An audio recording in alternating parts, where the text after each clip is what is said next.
আপনি আমাকে একটা কথা বলুন, ববি হাকিম, আপনি তো একজন মুসলিম, আপনি আমার একটা কথা বলুন তো ভাই।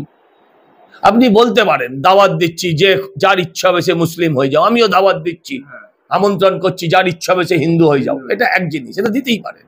কিন্তু একজন মন্ত্রী এটা দিলে আপনি বলতে পারবেন আপনি ধর্মনিরপেক্ষ? আপনি আমাকে বুঝিয়ে বলুন না। একজন মন্ত্রী দিলে বলছে, শুনুন, বলছে যে তারা দুর্ভাগা যারা ইসলাম ধর্মে জন্মগ্রহণ করেননি। যে মায়ের হয় না সে দেশের হবে? ওনার মাও ইসলাম ধর্মে জন্মগ্রহণ করেননি। হ্যাঁ, একজন ব্রাহ্মণ হিন্দু পরিবারে জন্মগ্রহণ করেছিলেন ওনার মা। তাহলে বলুন যে তাহলে কি ওনার মা দুর্ভাগা? যিনি মায়ের হন না তিনি দেশের কি করে হবেন? এক প্রশ্ন করি আপনাকে, উনি আরেক জায়গায় বলেছেন যে পশ্চিমবঙ্গের আধা আবাম উর্দু মে বাত করেগা। আপনি উর্দু ভাষায় কথা বলবেন কোনোদিনও? চেষ্টা করেছেন? চেষ্টা করলেও পারি না। শিখেছেন? কিছুই করেননি। কারণ বাংলা ভাষার জন্য বাঙালি প্রাণ দিয়েছে, এদেশে নয় ও দেশেও। তারা সবাই মুসলমান ছিল। বাঙালি গর্ব করি আমরা। হ্যাঁ, আর ও বলছে উর্দু ভাষায় কথা বলি, ও বলছে উর্দু ভাষায় কথা বলে। ও জানেই না হিন্দিতে বা উর্দুতে কথা বলা মুসলিমের সংখ্যা ভারতবর্ষ পশ্চিমবঙ্গে অত্যন্ত কম, অত্যন্ত কম। বাংলায় যারা, তারা বাংলার জয়গান গায়, যারা যারা আমার সোনার বাংলা আমি তোমায় ভালোবাসি বলে ওপারেও গায়, তারা এপারেও গায় ধনধান্যে পুষ্পে ভরা আমাদের এই বসুন্ধরা। তারা বাংলায় গায়, জানবে কি করে? মমতার বাড়িতে ইট মেরে শুধু নামের পেছনে হাকিম আছে বলে আজকে মেয়র হয়ে গেছে। জানতে গেলে কিছু লেখাপড়া করতে হবে। তৃণমূলের প্রতিনিধি দল আনিস খানের বাড়িতেও যায়নি, ঢোলায় যাবে না, কোথাও সিদ্দিকের বাড়িতে যাবে, উন্নাও যাবে, মণিপুর যাবে, হাতরাস যাবে, উন্নাও যাবে, মণিপুর যাবে। বাংলার মেয়েরা মেয়ে নয়, চোপড়ার মেয়েরা মেয়ে নয়, হ্যাঁ, ঢোলাই কাণ্ডের মেয়েরা, ওখানকার মেয়েরা হচ্ছে মানুষরা মানুষ নয়, বকটুইয়ের মানুষগুলো মানুষ নয়। 5 লাখ করে দিয়ে দিলেন, হয়ে গেল। হ্যাঁ, আমার জীবনের দাম 5 লাখ, আমার জীবনের দাম 5 লাখ। কোথায় যাননি? যায়নি। আনিস খানের বাবাকে জিজ্ঞাসা করুন তো, তাকে আইনের সাপোর্ট কে দিয়েছেন? আইনের সাপোর্ট কে দিয়েছেন? সিদ্দিক যে মারা গেছে ওই জায়গায় দেখলাম অনেক হিন্দু সম্প্রদায়ের মানুষ আছে, তারা বলছে যে আমাদের আমি একটা কথা বলি, আমাদের তো দল দুর্বল আছে ওখানে। আমি একটা কথা বলি, আপনি আমাকে একটা বুঝিয়ে বলুন তো ভাই। আমাদের দুর্বলতা আছে, আমাদের ভুল আছে, কিন্তু সরকারের দায়িত্ব তো আরো বেশি। অবশ্যই সরকারের দায়িত্ব তো আরো বেশি। আমরা কোথায় যাব বলুন তো? চোপড়া নিয়ে বলতে যাব? সে ওই চোপড়ার মহিলাটাকে দিয়ে 2 জনের নামে FIR করানো হয়েছে। একজনের নাম মোহাম্মদ সেলিম CPM এর, আরেকজনের নাম অমিত মালব্য। আচ্ছা বলুন তো দেখি, এই অমিত মালব্যকে ওই মহিলাটি চেনে? মোহাম্মদ সেলিমকে ওই মহিলাটি জানে? কোথায় যাব? রাজ্যপালের রাজভবনে গেলে রাজ্যপালকে এরা শ্লীলতাহানির কেসে ফাঁসিয়ে দিচ্ছে। আমি আমাদের ব্যর্থতা, আমাদের দুর্বলতাকে ঢাকার চেষ্টা করছি না, কিন্তু সত্যি কথাটা বলছি। পশ্চিমবঙ্গে এবার কেউ রাজ্যপাল হয়েও আসবে না, পশ্চিমবঙ্গে এবার কেউ রাজ্যপাল হয়েও আসবে না। আপনারা ভাঙড়েও যাননি, ভাঙড়ে 9 জন মানুষ মারা গেছে সেই জায়গায়। না, এটা ভুল কথা। সব সময় গেছে আমাদের শুভেন্দু অধিকারী, সুকান্ত বাবু সব সময় গেছে। তারপরে রাজভবনের সামনে যে বিরোধী দলের নেতা সভা করলেন, সেই জায়গায় সিদ্দিকের যে মারা গেছে ঢোলায়, এই বিষয়ে একদিনও একবার একটা কথাও বাক্য বলেন? আমরা কোনো ব্যক্তি, কোনো পার্টিকুলার এই জায়গা সেই জায়গা তাই জায়গা করে বলিনি।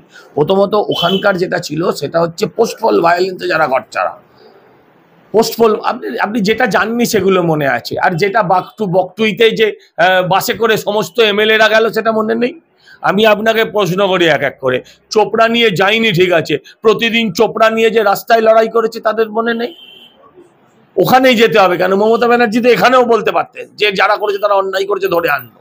কজনকে ধরেছে? কাদের ধরেছে? সেটা বড় কথা না। তো হাতরসেও গেছে, হাতরসে গিয়ে কি করতে গেছিল? উন্নাওতে গেছিল, কি করতে গেছিল? ও তো টিভিতে দেখানো হচ্ছে। ওই যাওয়া আর না যাওয়া দুটো একই ব্যাপার। আমরা ঘনিষ্ঠ মহলে শুনেছি যে সংখ্যালঘু মানুষ তারা বলছে যে আমরা বাধ্য হয়ে মমতাকে ভোট দিই। একদম, এটা মোদির জুজু দেখিয়ে মমতাকে ভোট। যদি কালকে থেকে আমি বলছি মোদি যদি বা বিজেপি যদি না থাকতো, মুসলমানরা এই তৃণমূলীদের গায়ে থুতু দিত। এক সংখ্যালঘুদের পাশে দাঁড়ান মানে কিরম ভাবে দাঁড়াবো? 1 মিনিট, আপনি আগে বলবো, আপনি পরে বলবেন। আপনি ভ্যাকসিন পেয়েছেন? হ্যাঁ, ভ্যাকসিন পেয়েছি। কে দিয়েছে? কেন্দ্রীয় সরকার দিয়েছে। তো কেন্দ্রীয় সরকার, আপনার ভালো নাম কি? আমার নাম আজিজুল লস্কর। ও তো যদি কম্পিউটারে বলে দিত যে লস্কর টাইটেল টাইপ করলেই ওকে রিজেক্ট করে দেবে, করেনি তো? আপনি, আপনার গ্রামের লোকেরা প্রধানমন্ত্রী আবাস যোজনার বাড়ি পেয়েছে? পেয়েছে না? সেগুলো দেখুন না। আপনি বলুন, আপনি, আপনার বোন আছে? আপনার মেয়ে আছে? মেয়ে আছে। আপনার মেয়েকে কাল যদি কেউ তালাক তালাক তালাক বলে বার করে দিত, আপনার বাবা হিসেবে, আব্বা হিসেবে আপনার বুকের ভেতরটা জ্বলে যেত না? যে ভোগ করছে সে আরেকটা বিয়ে করে ভোগ করতো, আপনার কি হতো? আজকে যারা তুলেছে আপনি তার বিরোধিতা করেন কেন? এটাও তো ভাবতে হবে। আপনি নয়, আপনাদের এই যে ভুল বোঝানো হচ্ছে। উত্তরপ্রদেশে কটা লোক নামাজ না পড়তে পেরে পালিয়ে এসছে? উত্তরপ্রদেশে কটা লোক নামাজ না পড়তে পেরে আপনার রাজ্যে পালিয়ে এসছে?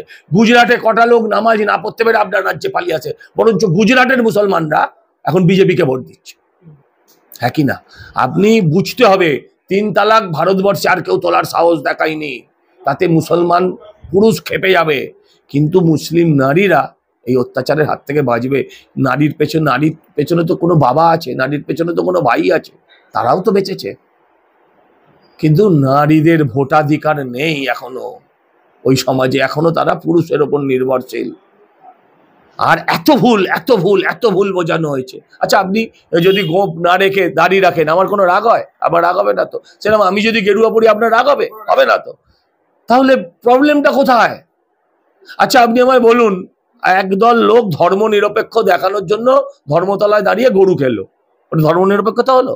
ধর্ম নিরপেক্ষতা হলে সেলিম যদি শুয়োর খেতেন, আর ওই কি নাম বলুন, মেয়র ছিল বিকাশ রঞ্জন ভট্টাচার্য যদি গরু খেতেন, তাহলেও তো ধর্ম নিরপেক্ষতা, তাহলে ধর্ম নিরপেক্ষতা হতো। ওরকম ধর্ম নিরপেক্ষতা দরকার নেই। যে আমি বলছি, যে যার খুশি করবে। এটা রাস্তায় দাঁড়িয়ে, ধর্মতলার মোড়ে দাঁড়িয়ে এটা যখনই দেখাবেন, তখনই ধর্মীয় উন্মাদনার সৃষ্টি হবে। যে যার মতন করবে। আমি দুর্গা পুজো করি, রাম মন্দির, দাদা হাজার হাজার মুসলমান এসছে, আমরা তাদের সম্মান দিয়ে খাতির দিয়ে দেখিয়েছি। তারা হয়তো ঠাকুরকে প্রণাম করেনি, তারা আমার উৎসবে সামিল হয়েছে, তারা আমার পুজোয় সামিল হয়েছে। আজকে আপনাদের পবিত্র, আজকে মহরম আছে, আমি সামিল হবো রাত্রিবেলা, আপনার সঙ্গে আমার দেখা হবে, এই জাকিরিয়া স্ট্রিটে আমি থাকবো। আমি তো কালো জামা পরবো না, আমি আমার পোশাকে যাবো। আমি ওখানে আপনার ঈশ্বরকে আমি আমার মতন করেই ডাকবো, কেউ আমাকে বারণ করবে? সাজবো কেন আমি? হ্যাঁ, আপনার যদি নিয়ম থাকে যে মাথায় একটা কাপড় দিতে হবে, নিশ্চয়ই কাপড় দেবো, ফেস টুপি করতে হবে, কোথাও লেখা নেই। মাথা ঢাকতে হবে, যদি আইন হয় মাথা ঢাকবো, তাহলে আমি ঢাকবো না। ছোটবেলা থেকে ইফতার করে বড় হওয়া ছিল, ছোটবেলা থেকে কলেজে ইফতার দিয়ে বড় হওয়া ছিল। উত্তরপ্রদেশের যে বিজেপি কর্মী রয়েছে, তারা বোঝাতে পেরেছে সংখ্যালঘুদের, পশ্চিমবাংলার সংখ্যালঘু মানুষ বাধ্য হয়ে তৃণমূলকে ভোট দিচ্ছে না। মমতার মতন অসভ্যের মতন উত্তরপ্রদেশে কেউ ভুল বোঝায়নি, মমতাদির মতন অসভ্যের মতন কেউ ভুল বোঝায়নি। আমার বোঝানোর দরকার নেই। আপনাকে আমি কতগুলো প্রশ্ন করেছিলাম, আপনি ভ্যাকসিন পেয়েছেন কিনা, আপনার গ্রামের লোক প্রধানমন্ত্রীর আবাস পেয়েছে কিনা, শৌচালয় পেয়েছে কিনা, নামের আগে মোহাম্মদ থাকলে আর কম্পিউটার নেবে না, এরকম ব্যবস্থা তো করা যেত, করেছে? করেনি। উল্টে ওরা বলছে যারা তৃণমূলকে ভোট দিয়েছে যেসব গ্রামে, তা সেখানকার লোকেদের এই লক্ষ্মী ভান্ডার বন্ধ করে দাও। আজকে 82 কোটি ভারতবাসীকে ফ্রিতে রেশন দেয় সরকার, দেখেছে ওরা হিন্দু না মুসলমান? আবার বোঝাতে হবে কি? এটাই যথেষ্ট বোঝার জন্য। বলুন, আপনি বলুন, আপনি বলুন। এখন ওরা এত বাড়তে শুরু করেছে, ওরাই সংখ্যালঘুকে মারছে। সংখ্যালঘুকে মারতে আর অন্য কাউকে লাগছে না। আমি তো বললাম, যত সংখ্যালঘু এই নির্বাচনে যারা মরেছে, তারা কারা? এই নির্বাচনে যারা মরেছে, তৃণমূল বলুন, বিজেপি বলুন, সিপিএম বলুন, কংগ্রেস বলুন, যে পার্টি বলুন, 60টা লোক মরেছে, 45টা সংখ্যালঘু। বলুন না, আপনি কেমন আছেন?